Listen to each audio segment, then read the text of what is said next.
So thank you very much for attending. I think this is quite good attendance compared to what we've seen recently. So thanks a lot for making the effort.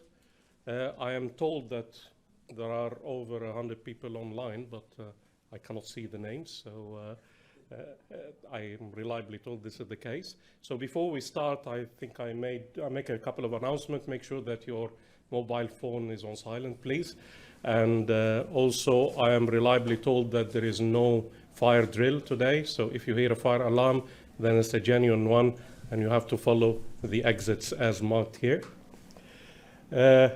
Regarding today's presentation, so this is very specific to a project which was joint between Imperial College and Cairo University, dealing with the assessment and conservation of old masonry structures in the UNESCO World Heritage Site of historic Cairo.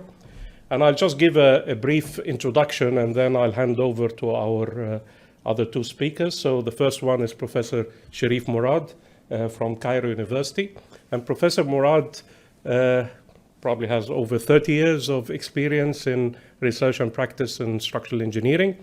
He did his PhD in University of California at Irvine, one of the top universities in the field, and he's very interested in many aspects of structural engineering, particularly earthquake engineering, and he's actually spent a lot of his time assessing heritage structures in Egypt. So he has quite a lot of experience in this field. He was Dean of the Faculty of Engineering at Cairo University a few years ago, I think up until 2016, and he has many prizes and awards. One of them is very prestigious, which is a state award by the government of Egypt for his contributions to research in engineering sciences, and many other things. I will not take a lot of time on this. And the other speaker is Dr. Dan Bompa. Of course, Dan was at Imperial College until recently, and then he's a traitor. He went to University of Surrey, but he was the postdoctoral fellow working on this project, and he was really leading all the experimental work in particular. And of course, if you know Dan well, then you'll know that he will always go above and beyond what is required in the project. So it was really quite an interesting activity that he was involved in.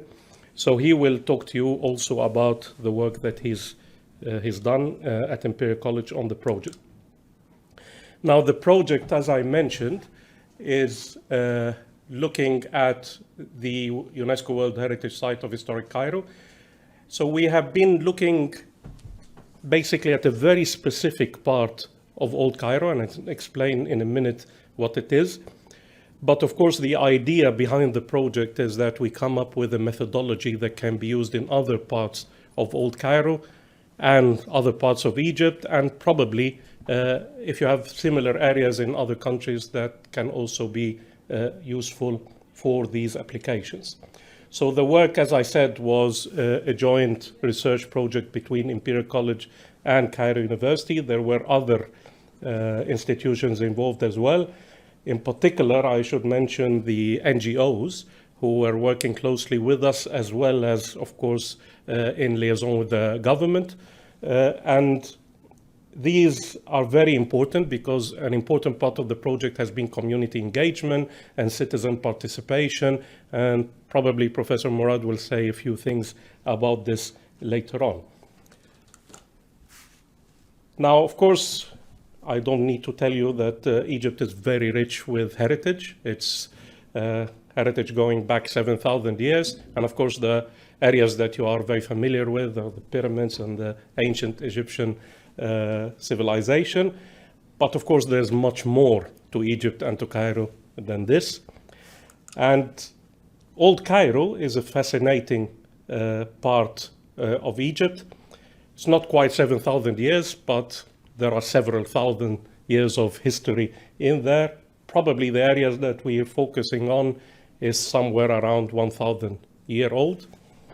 And we have been particularly focusing at this area here, which is marked with the red circle. You can see the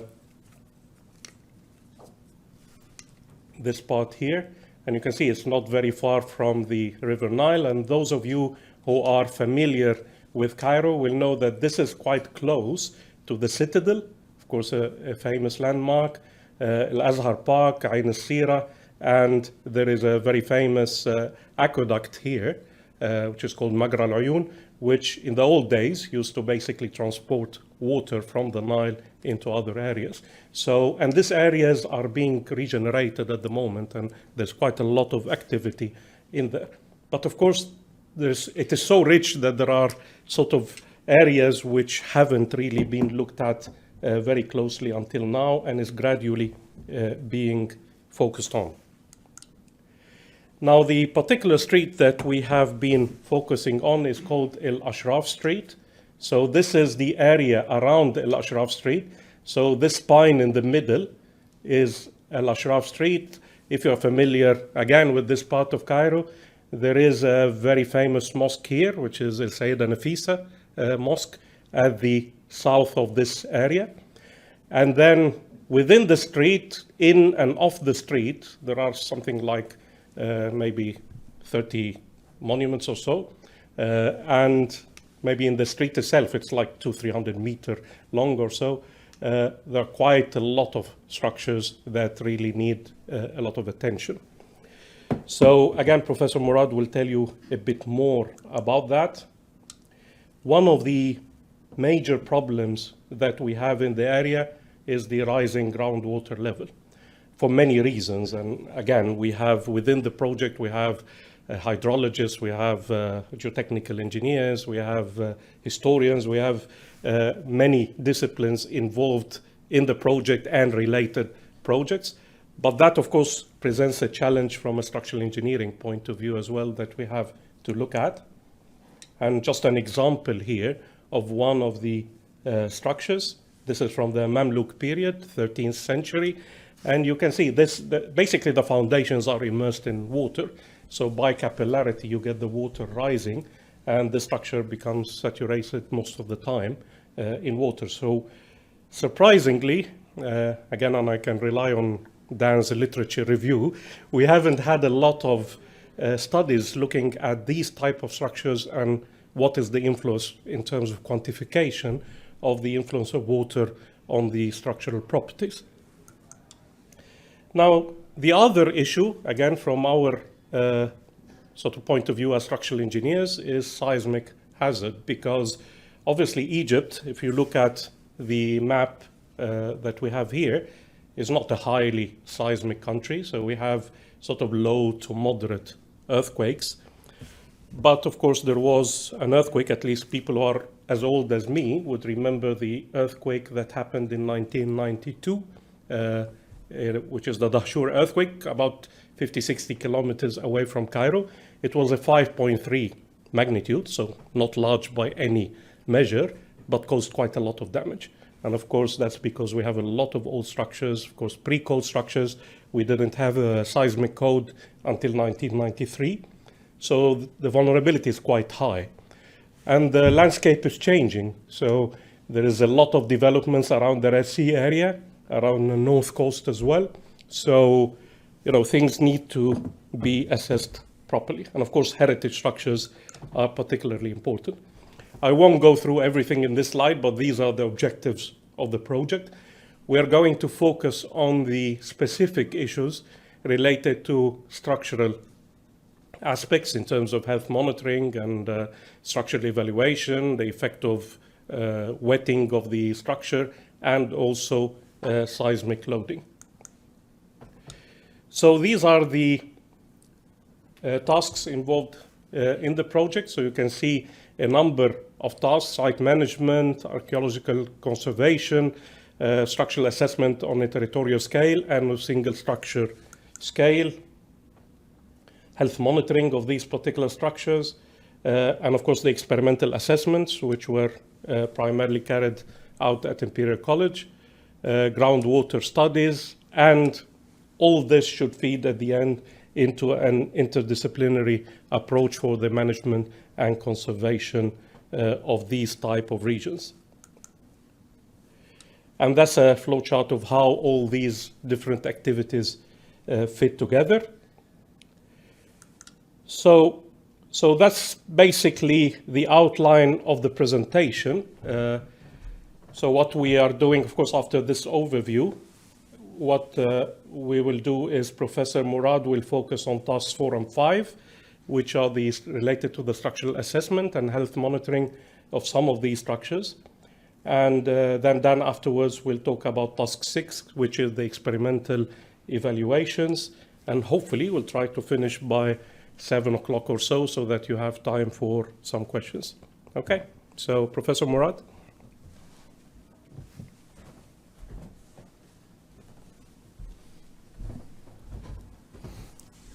Good evening, everybody, and thank you, Ahmed, for the kind presentation. Thank you for being here. I'll try to run quickly through the tasks 4 and 5 of the project. Before I get into details, as Dr. Ahmed mentioned, it was a collaboration between Imperial College and Cairo University, but involved other members of the team. The involvement of a NGO or non-governmental organization was really critical and important, because when you deal with a small type of society who are not really comfortable with strangers, if you barge by their doors, then you will get rejected, and nobody will be friendly and try to cooperate. So having somebody working with them for a long time and has offered help, and they know for sure that he is really interested in their own well-being, was a very important part of the project. And you would notice the difference of the treatment we get if we go on our own as compared to when we go with the members of Megaura. The Megaura is a non-governmental organization, and there is the Built Environment Collective, and they're all led by Dr. Mail Ibrashi, who is an architect and a very good friend of ours. What they typically do is they emphasize citizen participation. They try to get the people involved in conservation and management. They have some little toolkits to tell people how would you deal with historic structures if you want to do minor interventions. They're involved in this area in particular. As Dr. Ahmed mentioned, the area of the spine there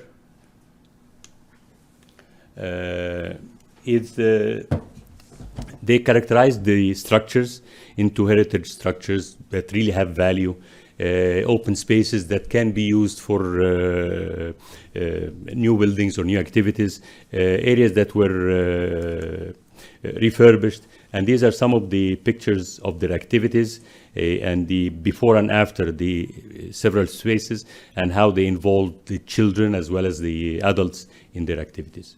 So back to our project. As Dr. Ahmed again mentioned, we had several historical buildings.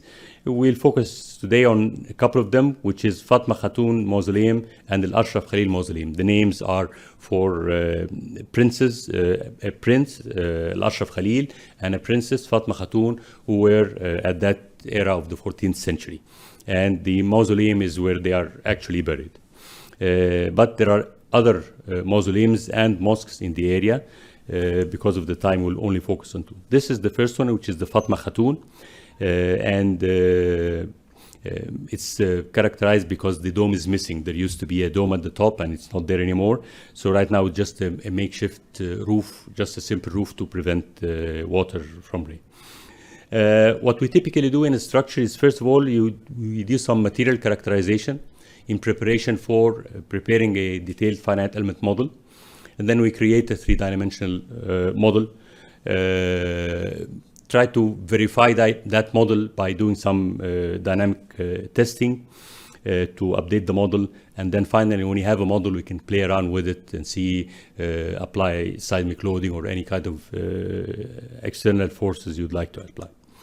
So this is the Fatma Khatoon. This is the Al Ashraf Khalil, more or less of the same era, but this one, the dome is still there. It hasn't been destroyed. And again, the same procedure of material characterization, 3D modeling, verification of model, and testing. I chose to provide a couple of pictures from inside. The one at the top would tell you the architectural details and stuff that was in the dome. This is in Ashraf Khalil. And the lower one shows you the level of the water table, which is actually above the ground level at that area.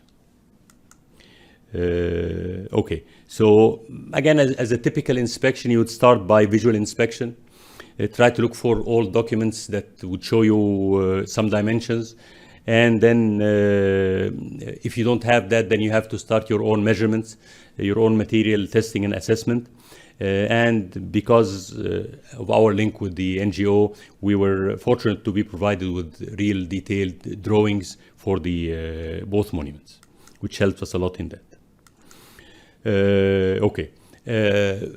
The material testing, what we actually did is we started with what are the typical values for unit weight and for strength and for Young's modulus and Poisson's ratio and shear modulus that would be typically used.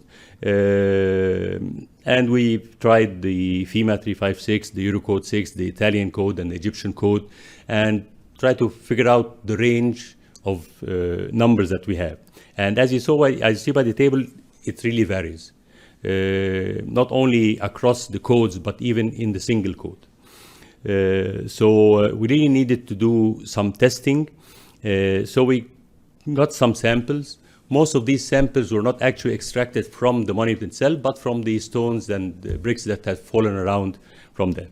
And this is a picture of some of the samples that we've done, and whether we've used some cylinders and cubes, and came up with the values for the specific gravity and the compressive strength for limestone, old brick, and new brick. New brick because some of the monuments has been repaired before, and they were using new bricks as well. So you have a combination of limestone, old bricks, and new bricks, and we were kind of keen to come up with the values for each one of them. So these are the values that we got from the on-site material testing. And so in order to use our model, we had to kind of average these values or settle for certain values. So these are the values that we settled for limestone, old brick, and new brick. And also there were some timber planks or lintels inside the walls. Okay.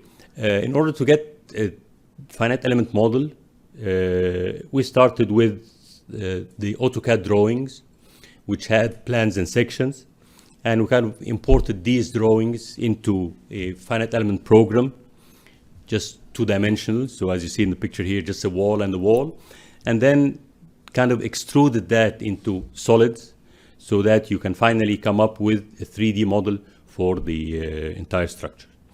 And the model you see here also is somewhere color-coded because it shows the old bricks and the new bricks. Each material was shown with a different characteristic.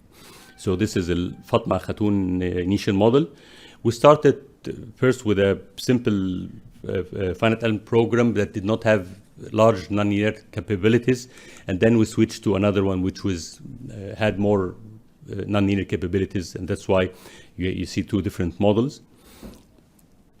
We did also look at the stresses. So this is a section in the model and looking at the stresses due to just simple gravity loading, just vertical loads.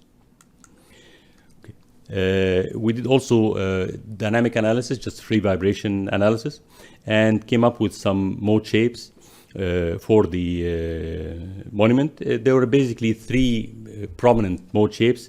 The first one was a translation in X direction, the other one's translation in Y direction, and the third one was a torsional or bending. These were the main three components that of the vibration that we captured. The same procedure was done in the Ashraf Khalil, but this was actually each one of these monuments had a graduate student in charge of it. So the first one learned the hard way. The other one was a bit, had a much better idea. So I actually created the three-dimensional model on a Autodesk Rivet. And then he imported the three-dimensional model directly to the finite element program. So it saved him some time. But of course, when that's done, he has to go back to the model and look at the mesh and how close are the meshes and whether we need a fine mesh in a certain area where you expect a concentration of stresses or a translation. But that's the picture of the models that was imported and generated. And this is a close-up of how we have to treat the mesh and change the mesh size around openings and around vaults and things like that. Okay.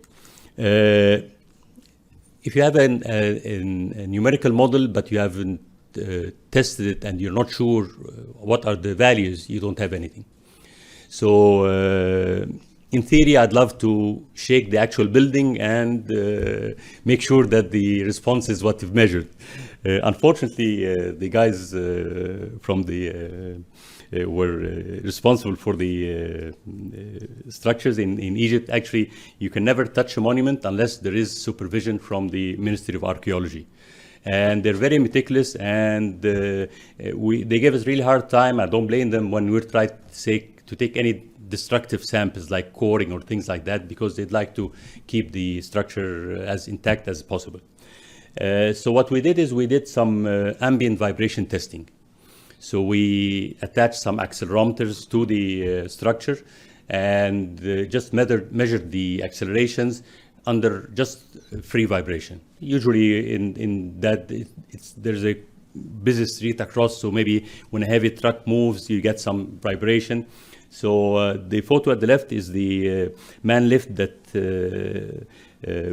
was used to install the accelerometers. We got my student to do there.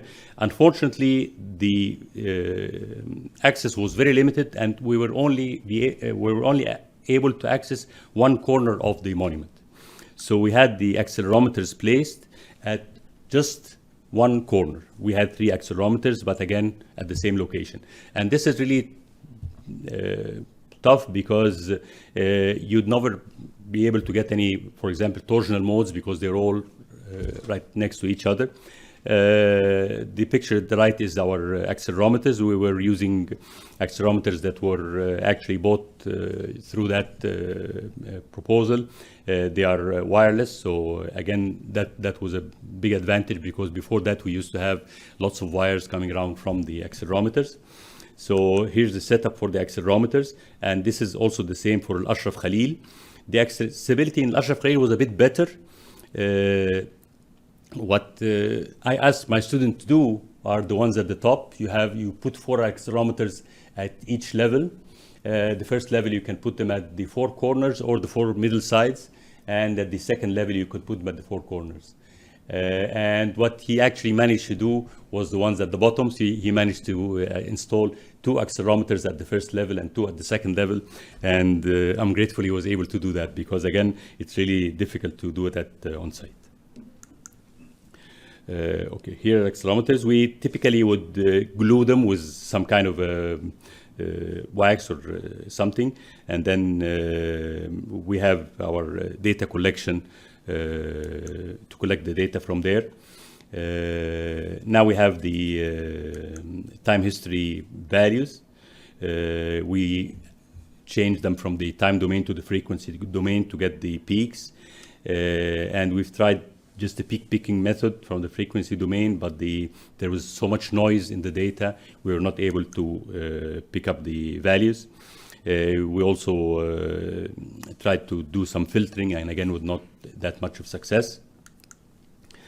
One of the things also that we've noticed is that there was an ice cream factory right next to the structure.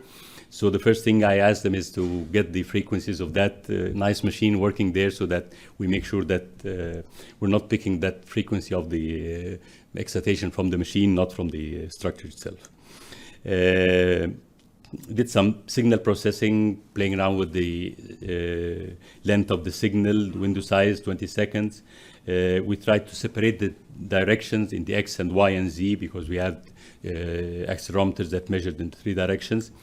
And these are kind of the mode shapes that we came up with. Again, remember, we only have 3 points. So the figure at the left is the movement in the horizontal direction, and the figure to the right and the movement in the y direction. So you see clearly that there are two distinct modes in the x and in the y direction. Looking at the values that we got from the experimental measurements, we got the translation in the x direction in the order of 2 point something, 2.6 something, in the y direction 3.3, 3.6, and torsion 9. And then theoretical model that we had was really off. So instead of the 2.6, we were getting 5.7. Instead of the 3.6, we were getting 5.8. So again, this was telling us that we're way off from as far as the modeling is concerned. The shapes were right, but the values of the frequencies were incorrect. So what we did in order to do that, we looked at a couple of things. First of all, the modeling of the soil, because our original finite element model was assuming that the soil was rigid. So we introduced some spring coefficients, horizontal and vertical, to give the structure a bit more flexibility, which is actually more realistic. And the other thing is that the structure was attached to a wall, which was perpendicular to it.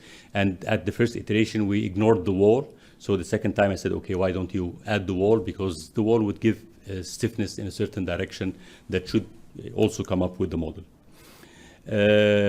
So we have parameters that we need to verify, whether it's Young's modulus, Poisson's ratio, and the stiffnesses of the soil in the horizontal and vertical direction.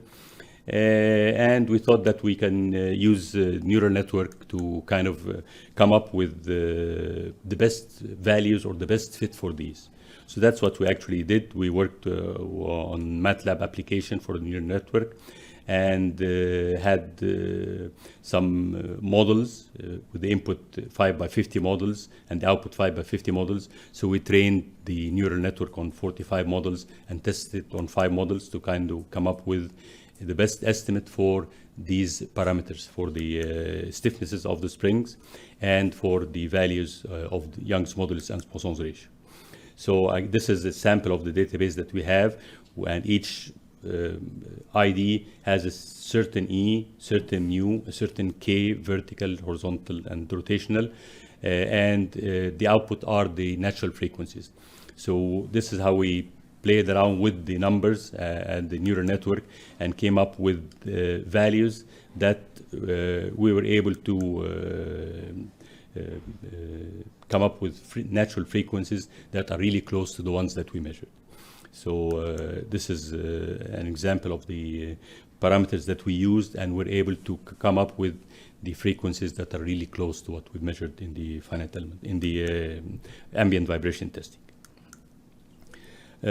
So we used these updated parameters for our model and started working on the modeling for the next step, which is to see the effect of an earthquake. So the graph on the left is actually showing sensitivity analysis for the change, the variation of the elastic modulus with the natural frequency of the dome, showing the different natural frequencies. And with the value selected, we came up with the model, and we've looked at the lateral capacity of the model. So these two curves are showing the pushover curve for the dome in the x direction and in the y direction. Of course, the straight line is using linear pushover analysis, and the curved line is for a nonlinear pushover analysis, where we introduced the material nonlinearities in the model. These are the values that came up with the best values as compared to the measured finite element model versus the experimental model analysis. The Italian code values were actually closest to what we came up with. Of course, taking the soil structure interaction as well as the perpendicular walls was really important in the model. It's also critical if you're considering the soil to have a look at the vertical channels, because these were really critical in the soil structure interaction value. And I think the use of the neural network to fit our curves and come up with the closest values was successful at the end. I'll give the mic to my dear friend, to Dan. I hope haven't run out of time. All right, good evening. So in the next maybe 20 minutes, I'm going to present the experimental assessments carried out at Imperial within the last 3 years. In this task was looking at experimentally assessing the influence of moisture on the historic fabric. Here we looked at clay brick, lime mortar masonry, and we aimed at looking at the influence of moisture and as well look at the strengthening solutions for this kind of masonry. So one of the biggest challenges that we had is try to replicate historic masonry fabric in London. So after getting the material properties from our colleagues in Cairo, we looked for different alternatives, and we found something very similar in terms of mechanical properties and physical properties, and we were able to construct a number of masonry specimens in the lab. So on the right-hand side of the slide, you can see we looked from very small elements. We did more than 500 tests on mortars, maybe a few hundreds on different type of bricks, brick cores, different aspect ratios, looking at influence of the mortar within the brick cores, and then looking at shear, compression, diagonal tension, and large-scale walls under lateral cyclic loading and axial load. So we were looking in principle at the in-plane response in this project. And we looked at different strengthening systems. In the end, we decided to go for textile reinforced mortars for some reasons, which I'm going to present later on. In terms of, so if I would be to divide the experimental part, we are looking at the influence of moisture. This was half of it, and then looking at the effectiveness of strengthening systems to this kind of lime mortar, clay brick masonry. And then we started from very basics, looking at the mortars, and we've seen that, for example, for the mortars, the strength and the stiffness reduced about 50% due to the presence of moisture. This is quite important. For the bricks, not so much, up to 10%, and that's because of the inherent material properties and structure of the material. The mortars are a bit more flexible and more porous, whereas the bricks were fired due to manufacturing techniques, and then they were less prone. And when we're looking at the cores, for example, if we're looking at this figure, D always means at the end of the name of the specimen dry and W wet. We saw that the mortar will have a significant influence. So for brick mortar cores, the stiffness reduction and strength was around 25%, so we kind of understood that we should look in that direction. And then what we do with these percentages, we can assign some reduction factors to mechanical properties of dry materials, and then use them for further assessments. We went a bit further and we tried to understand the wet-dry cycling, looking at water and chloride solution to see how these influence the mortar, the bricks, and the brick mortar specimens. And there are different effects. We saw that particularly for mortars, the water has a dimensional effect, some binder leaching, and then the reduction of properties, whereas for the bricks not as much. So salt, based on our test, was helpful because due to cycling, the salt was filling the pores and making a structure which is more compact and increase the strength and the overall properties. And that's also related to understanding the environmental effects on these historic mortars.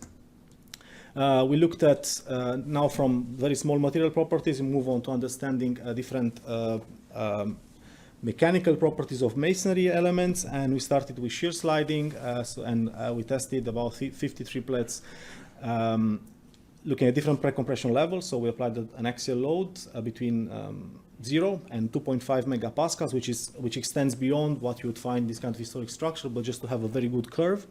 So I understand that the axial load in this structure is around 0.5 to 1 megapascal, but we looked a bit more than that, and we've seen that as for compression, the shear capacity is reduced by moisture as well. And you can see on this slide, when we don't have any sort of pre-compression, it's about 33%, and then if we have more load, it reduces between 7 and 30. So there is always a reduction due to moisture, and also in change of the material properties. And this is well reflected in this shear capacity or shear strength pre-compression level. We can see a downward shift in terms of the Mourad criterion. Then we moved on to look at diagonal tension. So we've manufactured about 32 diagonal panels, which were square single leaf elements. This is just to understand better the response and avoid any sort of complexities to leaf separation in multi-leaf elements, which is one of the problems. And then we had 20 URM means unreinforced masonry elements in dry and wet conditions, and then 12 which were strengthened with textile reinforced mortars. I'm going to present in the second part of my slot. And in all situations, we've seen, if we compare the curves in the middle, you can see with black continuous curves the dry elements, and dashed in dashed gray curves the wet elements. On average values, you could see there is a reduction depending on the properties of the mortars in principle. More importantly, we use for all these tests, we use digital image correlation to understand the strain distribution over the surface maps, and also crack initiation, propagation, and failure mechanisms. And we've also seen that for wet elements, because the mortar becomes more or less like a paste under very high moisture, so the crack initiation happens earlier compared to the peak load. So that means that also the bond suffers between the brick and the mortar suffers due to the moisture. I think next, moving on to the lateral cyclic loading tests, which are a bit more interesting, larger scale. So we had some challenges here in making sure that we are manufacturing the walls in a specific area. We need to move them to the rig. Masonry doesn't have any strength in tension, so we need to find a way to move them to the rig. So as, for example, you can see here in the middle, these were built on a steel plate with some rugged surface, and then we had the top beam and some pre-stressed ties. So when we were moving the walls, we added a very small compression, so they can be safely moved without any sort of issue. Then to avoid any sort of out-of-plane deformation, we had quite of a complex rig there to keep everything plain, like some guide rails. And in the last photo, you can see the wetting system. So to ensure that we achieve uniform moisture throughout the whole wall, we had a water tank at the bottom and the sprinkler at the top. And so it allowed for wetting through capillary absorption and through the sprinkler as well. And more importantly, from all the wet walls we took after the test, we took some bricks, some mortars, some brick and mortar elements, calculated the moisture absorption, and in all situations it was around 10% plus minus 0.5%. So in all the tests there was a uniform moisture distribution. And then you can see here the schematic of the rig. So we had 12 walls altogether, 7 were unreinforced, 5 dry, of which 1 was on monotonic loading, and 2 were wet. 3 textile reinforced mortars strengthened and dry conditions, and 2 with helifix, which are some bond bars which are used for strengthening of let's say modern masonry. It does work very well for cement mortar, but not for lime mortar. All these tests were subjected to axial load of around 1 megapascal, similar to what we would expect in these historic structures. And we applied lateral cyclic displacement procedure following these drift limits, which are based on some literature recommendations that are quite widely used for masonry structures. The axial load was applied to 3 actuators, you can see at the top, and the lateral displacement procedure through the horizontal actuator. And at the bottom you can see the whole rig. So everything else is about, I think, 5 meters from the reaction wall to the full level, or even more than that. A bit on the results. If we take 2 by 2, we can compare again, if we look at the specimen ID, D means dry, wet, dry, wet. In all situations between dry and wet, if you look at the hysteresis, the curve, there is a reduction in stiffness and capacity to the moisture, and also the hysteresis was a bit more, the loops were not as wide for the wet specimens. In all situations, the failure was due to diagonal tension by 2 cracks crossing nearly the center of the panel. And here we can see some of the main points, main takeaways from these tests. We can also look at the low drift envelopes, and we can see that the dry walls had a largely symmetric response as expected.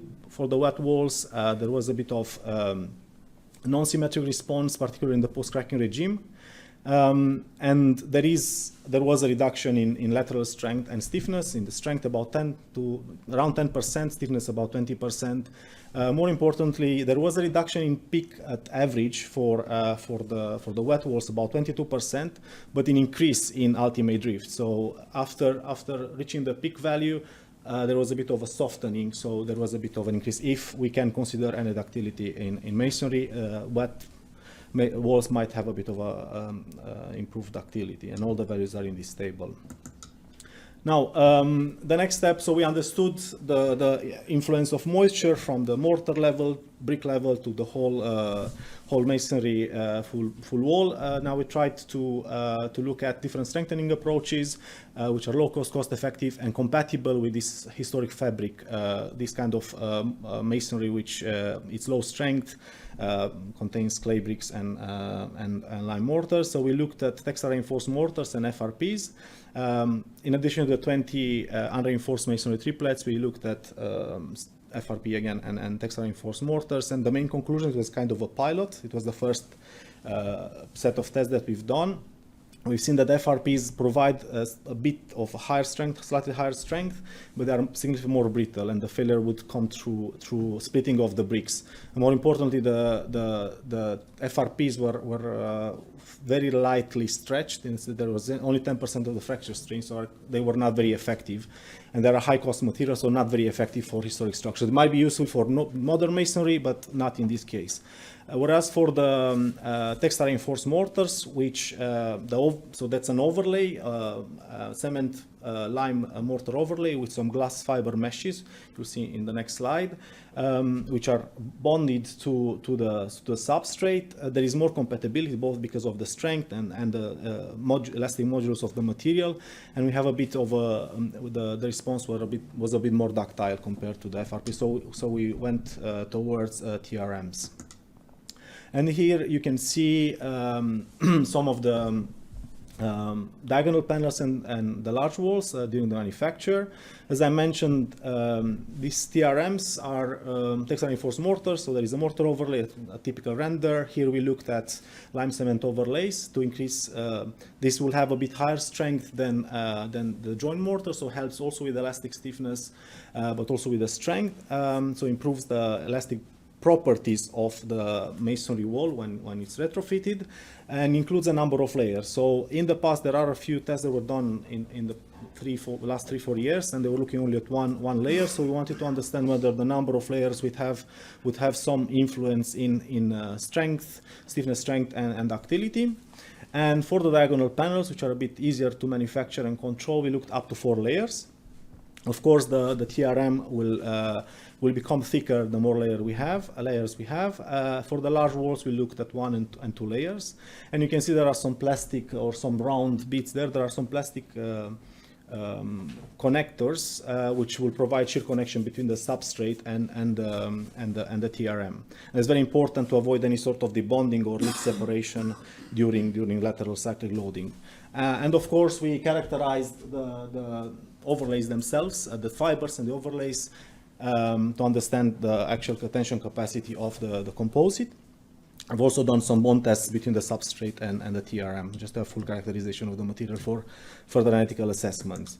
If we look at direct comparison between the unreinforced diagonal panels and the panels with a number of layers. So at the end of the specimen ID on the curves, you can see 2, 4, and 1. So there's the number of layers, both sides of the wall. In our situation, there was an increase in capacity and ductility, stiffness as well, so that's very good.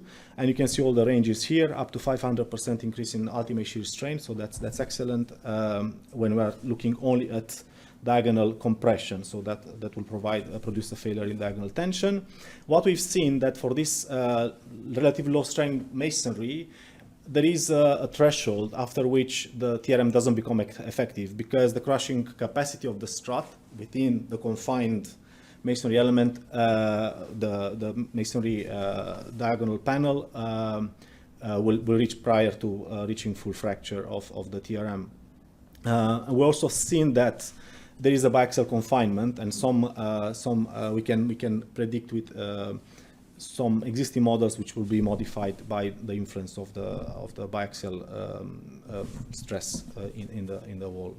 And you can see here in the DIC, the images with the crack patterns, the more layers we add, the more of a spread of the cracking, so that provides more ductility, and it's useful for the in-plane shear capacity of these walls.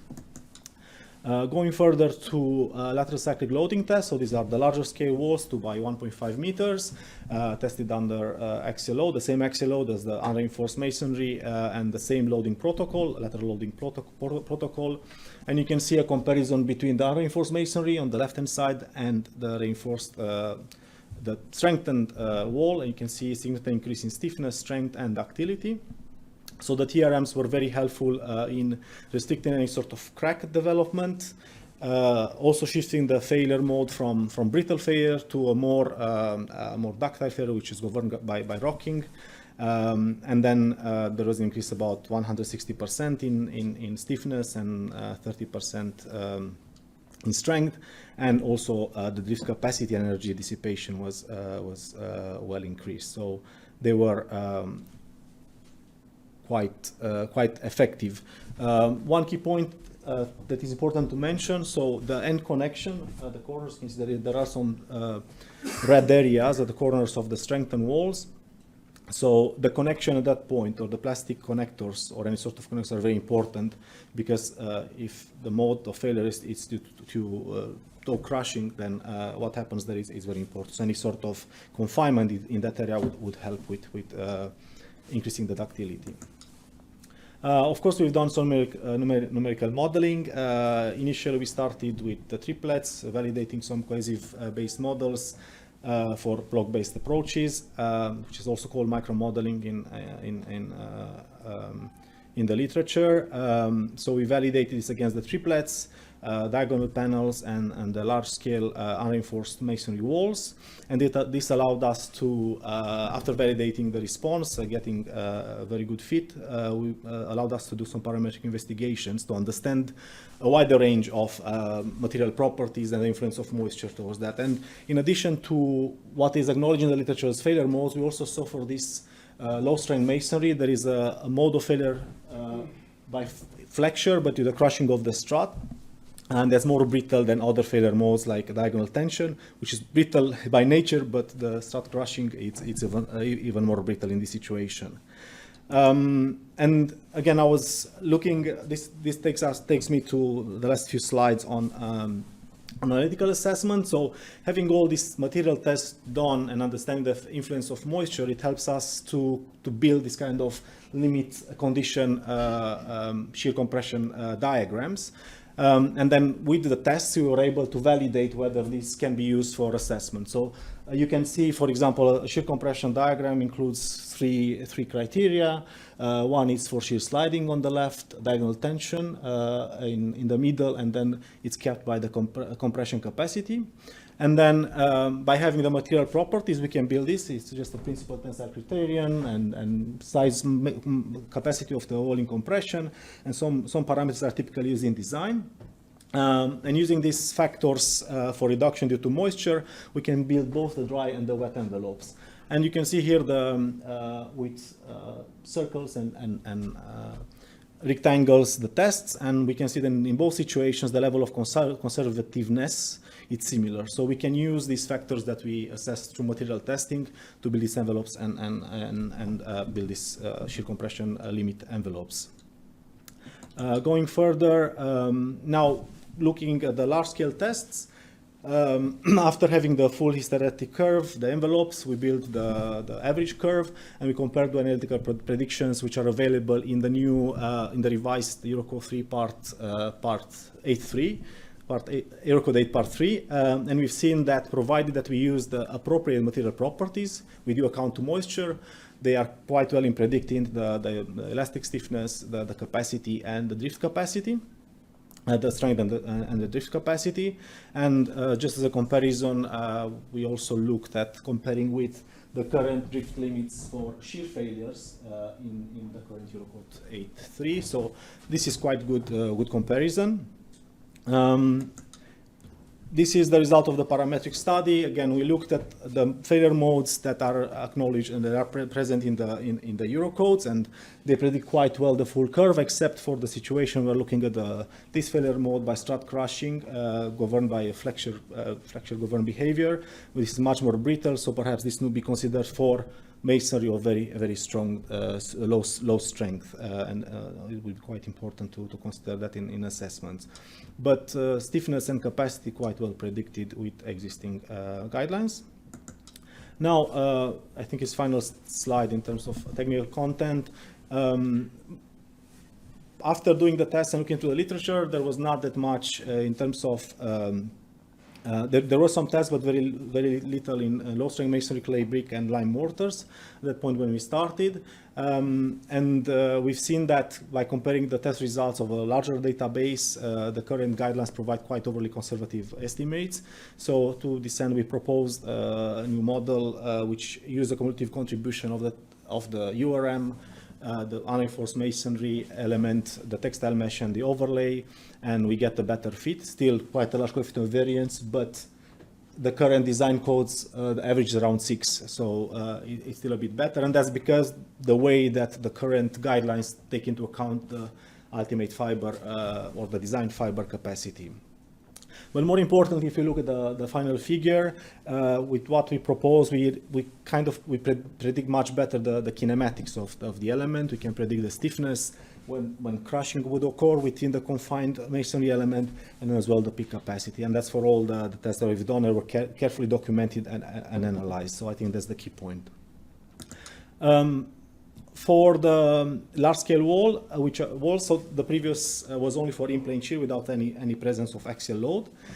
For the walls under cyclic loading, again, the current codes do not provide any explicit guidance on the stiffness and drift capacity of TRM strength and masonry. They do provide for reinforced masonry, both Eurocode 8 for new structures and for assessment. And you can see here the values that are considered. So if we need to assess the drift capacity of, or evaluate the drift capacity of reinforced masonry, which is multiplied by a factor. 1.5 is for new structure, 1.33 is for existing masonry elements, and then looking at our tests from the literature, which are well documented, which are a total of 15 tests.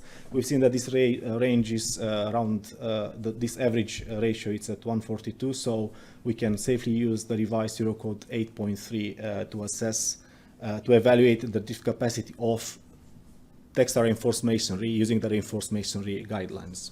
I think this takes me to my final slide on concluding remarks on the experimental part and the wider project. So we've looked through the experiments. We looked at the response of dry and wet masonry elements representative of heritage structures. So the moisture influences the response of masonry, but depends on the loading and also the material properties, as we've seen. The higher reduction, the main culprit of this reduction in terms of strength and stiffness is the mortar. In general, due to inherent structure of the materials, more reduction in terms of capacity due to in diagonal tension, and less for large-scale walls, which is good. And then we identified 4 failure mechanisms, 1 new. And then what is important when the masonry becomes wet due to reduction in strength, there can be a shift from, let's say, flexure-governed behavior to a shear behavior, which is more brittle.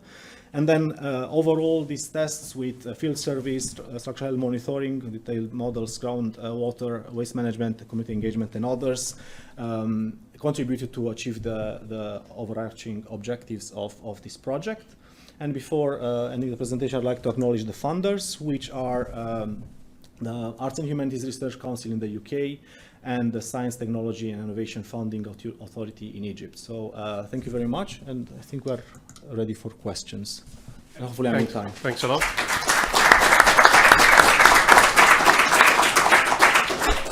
So thank you very much, Professor Mourad, and thank you, Dr. Bompa, for this detailed presentation.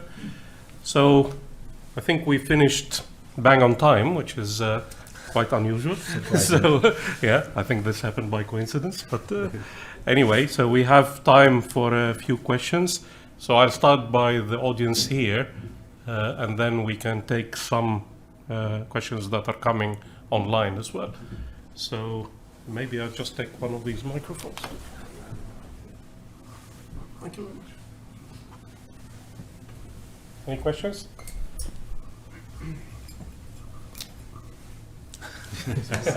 Okay, so you can sit down here. Thank you both, or all three of you, for a lovely lecture. Thank you very much, very interesting. One of the big problems with rising groundwater is the actual salts in the ground coming up through the masonry. But a lot of your structures, it didn't seem to show a lot of sort of salt deposits on the outside. Is that something that's going to happen in the future, or something you've noticed? So, Mourad?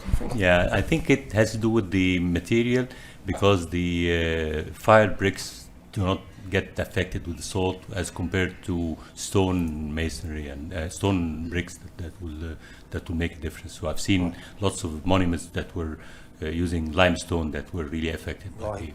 Thank you very much. Okay. Yeah. Thank you, Doctor, for the great lecture. I have two questions. The first question regarding the groundwater. I'm not sure if there is any sewerage network in the historic areas that can help to remove the old groundwater. The second question is regarding the earthquake. I believe that the second reason for the deterioration of the building is the vibration due to the heavy trucks or the factories. Are there any rules or by the law to avoid or to not allow these trucks or the factories to be installed or to move in this historic building? Thank you. So the first question is about the reminding, and Ahmed, the first question, the Sewage. The sewage, yes. As a matter of fact,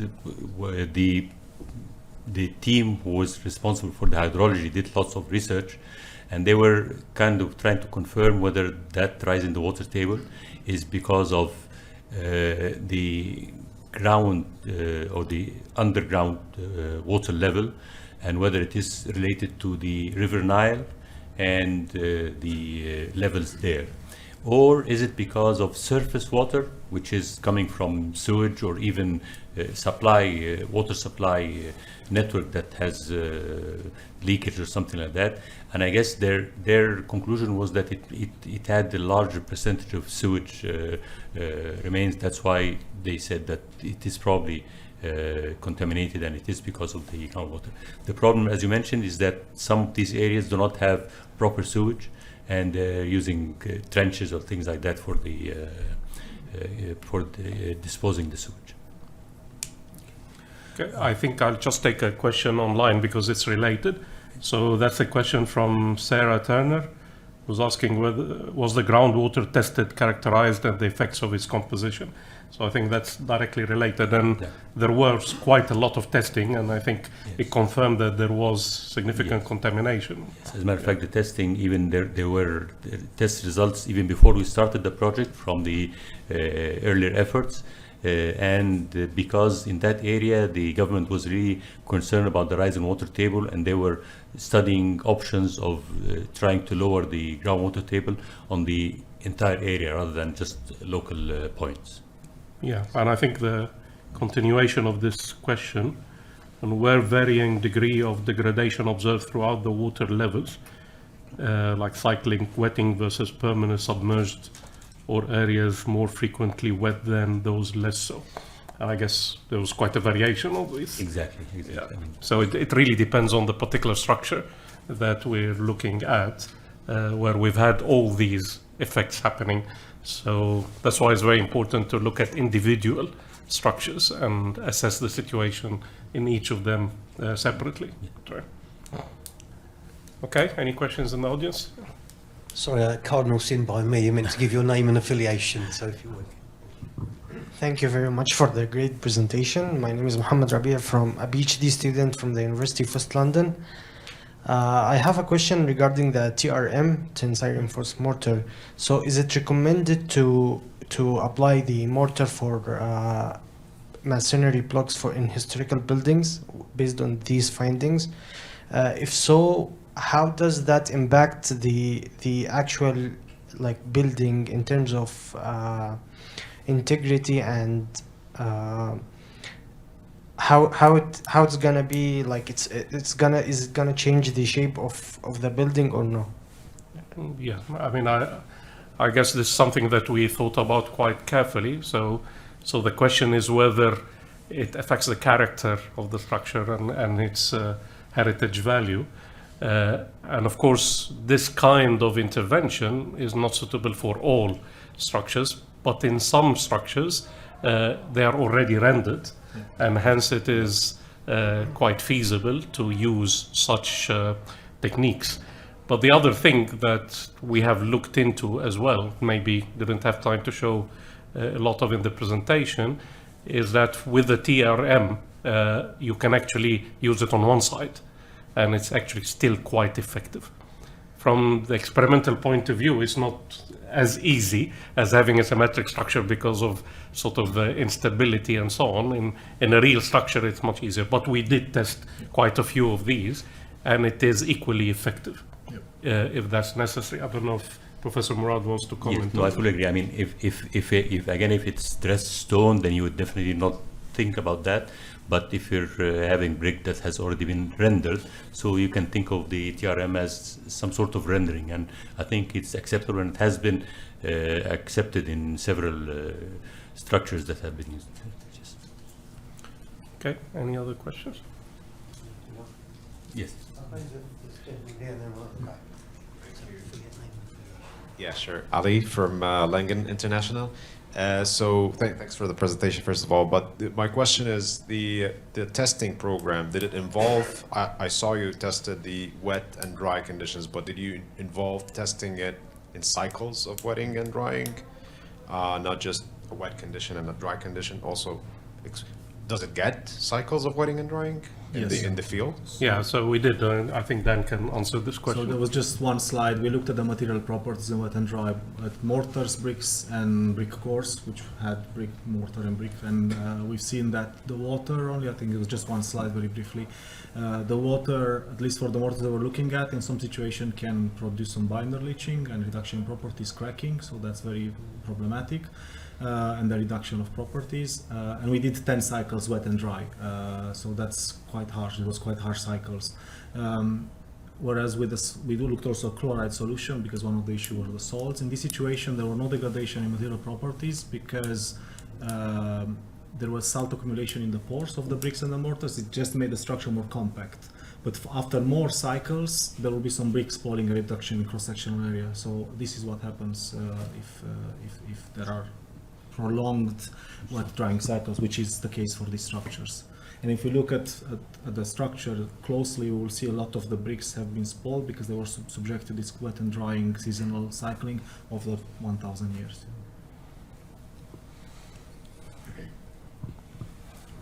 Hi, Samir from the Environment Agency. Thanks for the presentation. I did come late, so I didn't get to see everything, all the presentations. My question is actually regarding assets. So I'm glad to have seen the presentation of Dan on structures, on masonry walls and the effects of water, the moisture. So I mean, so the Environment Agency deals with a lot of assets, and of course for flood risks, to protect communities from flooding, of course.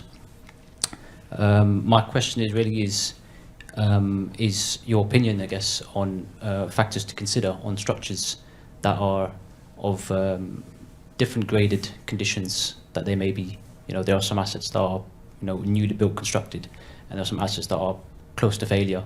Just on your I guess your perception, your sort of opinion on that. Well, I'm not sure what the specific issue is, but you're talking about whether they are modern or heritage structures. Yeah, exactly. I mean, I think even outside the agency, just assets in general, they've got different lifespans, as you said, historic. Yeah. I think the main concern is for me is, or in the question is regarding those assets that are close to failure, and their structural integrity essentially it doesn't serve them. So whether your thoughts on the kind of impacts, I guess, or the effects of bringing these kind of structures to a level that's that's going to protect these communities from flooding. Sure. I mean, I think probably what we are asking here is whether it is worth sort of maintaining the structure beyond a certain level of disrepair or not, if I understand your question correctly. But of course, when you're dealing with a heritage structure, you will have to sort of go to all ways of trying to sort of rehabilitate the structure and upgrade it. But the issue with water sort of damage, as we've seen in the experimental work very clearly, is that it really depends on the individual situation and what kind of behavior you expect from the structure.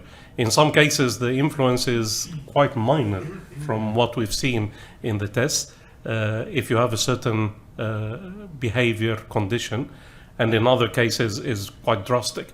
So it really depends on the specific situation that you are looking at. So you will have to deal with it on an individual basis. But what I think we achieved in this project is that we've been able to quantify very clearly what kind of influence we get in each situation. So we can now represent that in numerical models very accurately based on the fundamental behavior that was obtained. But I don't think you can generalize it completely to say this is what should happen. It will have to be looked at as a structure by structure basis. I don't know, Professor Mourad, if you have something. No, I fully agree. I mean, yeah. Okay, so there's another question online that I'll take now.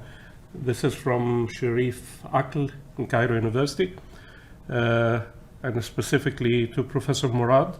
Can you elaborate on the process of training the neural network used to determine the soil properties?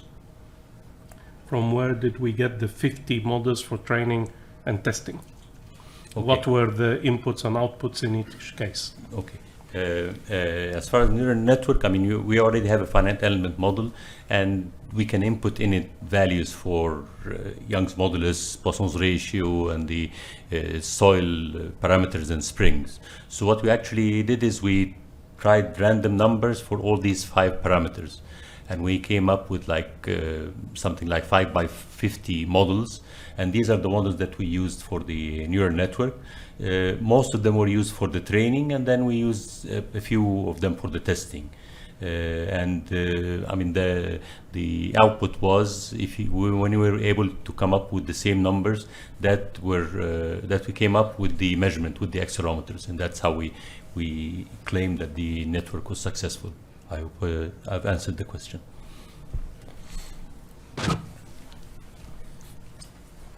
Thank you. Ahmed Al-Qadi from University of Southampton. Thank you very much for the interesting and insightful presentation. Like the amount of numerical and experimental work is like really commendable. My question is regarding the introduction we mentioned in relation to the earthquakes and potential earthquakes in the earth, like the one in Cairo in 1992. So my question is, did you investigate, I assume this is one of the objectives, to check the vulnerability of such structures for potential seismic events, and or this is something that would be done, and if so, what kind of retrofit, like the ones that Dan presented, would be acceptable by the authorities in Egypt to be done to these structures? Thank you. Okay. Yeah. As far as the assessment, after getting a verified finite element model, then you can do anything with it. What we did up till now is just pushover analysis in both X and Y directions. But you can also run time history analysis and everything. So I mean, given that you have a verified model, then you can play around with it. And in anticipation of that, that's why Dan and the Imperial College team took a head start and start thinking of what would be best for retrofit and came up with the TRM. But I mean, always the milestone that for us was to get a verified model. If you have it, then you can play around with it as well. Yeah, I should say also that we tried other intervention techniques. We, for example, looked at inserting helical bars within the masonry in order to look at that. But within the configurations that we've looked at and the quality of the original lime mortar masonry, it wasn't that effective. So, I mean, it is probably in other areas it might be useful, but in the configurations we looked at, it wasn't as effective as the TRM strengthening. But it is a possibility maybe to consider, particularly in structures where you cannot do rendering. Yeah. Yeah. Are there any reservations from the archaeologists over there, like regarding what type of retrofit you would use eventually? As I mentioned, I mean, they're usually very skeptical, particularly if you're using new material, because there is always this, well, we haven't tried it, this has been here for hundreds of years, and this new material, how do? But I mean, if the structure is in a critical situation, then they have to accept something. And as I mentioned, for that particular case, because the structure has been rendered, so this will not show because of the render. But I mean, again, if it's some dressed stone or things like that, then I don't think they would accept that. But yeah, and I guess it depends on the structure, because you walk in old Cairo, everything is heritage. So so there will be levels of importance and sort of acceptance of levels of intervention. So certain structures you're not allowed to touch, obviously, and other structures maybe there will be there'll be a bit more lax in terms of what can be used. So so again, and it depends on the state of deterioration as well, as Professor Mourad mentioned. So I think it is really important to emphasize it has to be dealt with on a structure by structure basis, because you cannot generalize.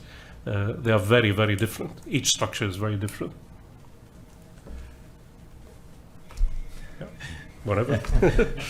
Is there an option at all to kind of install a capillary barrier under the foundation and kind of protect it from getting the water, which is the cause of the problem in the first place? Yeah, I think this is already done in quite a number of structures. I think importance. I think Sayyid and Nafisa Mosque has that. It has So been done, but very expensive. yeah, I mean, so you cannot run around with, like, in Cairo, I think we have more than 700 listed monuments. So think of trying to do that in each and every one. And in that particular area, there are lots of monuments, and it's a kind of a spread area. So it's going to be very difficult to do that for a certain monument and leave the rest. As a matter of fact, for this particular area, there was a plan for the government to try to lower the groundwater table at the entire area, not just even one or two monuments. But it has been done in other areas, depending on the importance and, of course, the cost. and I think it's important to mention here, because I think that's a very important question and one that comes to mind straight away. Why worry about looking at the influence of water when you can just prevent it from the beginning, like using techniques like that? And the answer is, you have to understand what the influence is going to be, firstly, to see whether anything needs to be done or not, and then what the implications are, and then think about the cost, as Professor Mourad said. But you're absolutely right, this is already done. And I think there was another structure we saw in the area that had something like this. I can't remember the name, but it is very expensive. Yeah. There is, I think, Ian, you had a question? Just briefly for Yeah. me, yeah. In terms of the wall thicknesses that you trialed, were they all a constant thickness, or did you actually do different thicknesses of walls? Yeah, I mean, we were looking at really the fundamentals. So we looked at a particular thickness, But of course, in reality, in the structures, we've seen everything. We've seen structures which have a constant thickness all over the place. We've seen structures which have been originally clay, brick, and lime mortar all the way, and then structures which have seen different levels of intervention throughout their history. So there have been mixture of masonry and stone, and so again, that really depends on the particular structure. But in the experimental work, we were keen on really understanding the fundamental behavior and sort of making sure that we can replicate it in analysis, and we can also sort of feed into the models prepared by Cairo University and are able to get results which are realistic compared to reality. But yeah, there is an endless variation that one can look at. Yeah. Thank you very much. Okay. So, any more questions in the audience? There is a question online from Professor, from Alder Roberto Esteban Castro from Peru. So he's asking, was the calibration of the walls performed so that it fits with the experimental curves obtained? Was it supported by any standard? I thought Dan touched on this in terms of how it compares with Eurocode curves and so on. So, yeah, the last few slides, we compare the results of the experiments with the revised Eurocode 8.3 and the piecewise equation that can be used to predict the drift capacity. But the full curve of reinforced masonry works quite well. Yes, and this is the first code that actually, from what I know, has a way to predict the full average envelope curve. Yeah, so I mean, there is quite a lot of useful information in Eurocode 8 Part 3, the new revision, which hasn't appeared yet, but of course, drafts of it are available. But I think Dan mentioned in his presentation an important point that in some cases, because we are looking at particularly low strength masonry, it doesn't really predict the failure conditions very well, and you get a much more brittle behavior in reality compared to what is predicted in the code. But this range is not envisaged in terms of the range covered by the code. So heritage structures are special, but there is still a lot of fundamental information in Eurocode 8 which can be used to represent the behavior in most situations. Okay, there's a question in the back. Sorry, Ian, you're making a lot of exercise today. Thank you very much for this very interesting presentation. I just wanted to say, have you tried, because I saw you have done 2 different types of analyses on the structural level. You have used ANSYS using macro scale modeling, and for the experimental works you have used detailed analyses. So was there any kind of trials or something to relate both types, the 2 different types of analyses together to connect between the structure level to small scale element levels? Yeah, I mean, I guess this was done in Cairo University. It was taking the values that were obtained experimentally into sort of member level, going to the full structure. So, in the models that were done in Cairo University, they are quite massive and quite sophisticated, but they are not built directly into the full model. They go into stages where you start from the element and then you build a 2D model and then you go into a 3D model. So yeah, I mean, this is part of the evolution of the full 3D model, if you like. Thank you. Okay. Any final question? Otherwise, we are. Yeah, Ian? I'll go for another one. It's Ian from Atkins. You're taking advantage of helping with this. I am, yeah. When you have the diamond-shaped test model, you've got a very high... It's right to test it diagonally because that's what you're trying to replicate, but at the actual point of support, I noticed it said it had a steel shoe that you attached. That's presumably bedded locally in mortar, but were you sensitive to the nature of the quality of that way of loading? Because you've got a lot of local strain going on, but it's the overall model behaviour you're trying to reflect. I just wondered if that influenced the results very much. Yeah, so it influences the result. This is a standardized test by an ASTM standard is typical. So the size of the shoe is given as a function of the size of the element, Right. and then between the steel shoe and the wall, we use some plywood, some softwood actually, cardboard to take any sort of deformations and Distribute. uneven, to distribute the load. But of course, at the end of the shoe, there are some concentration of stresses. Then cracking will always start from there. But that's picked up by the models which we've done afterwards. So we could understand exactly the stress distribution within the element, the actual pre-compression level on the mortar joint compared to the shear stress. Thank you very much. Second question, yes. One last one, I promise. So have the model that you built up considered like any existing hair cracks? I know you've considered different types of bricks, but existing cracks may also affect the overall stiffness, right? As a matter of fact, we weren't able to do that because it's really diverse and because you're not sure whether these cracks are because of that, let's say, overstressing or because the structure has gone through a lot of changes. For example, the Fatma Khatoon, why did that dome fall down? You'll never know what happened. So, I mean, many of the existing cracks could have been because of some temporary loading that isn't there anywhere. So what we were able to do is just to reduce the quality, meaning E and Young's modulus for the old bricks as compared to new ones, or actually the bricks that were affected by humidity from the others. But we didn't even try to correlate cracks. We just looked at stresses. Okay, I think that concludes the questions, and I think online as well. So thank you very much again for making the time to attend today, and again thank you Professor Mourad and Dr. Bompa for the presentations.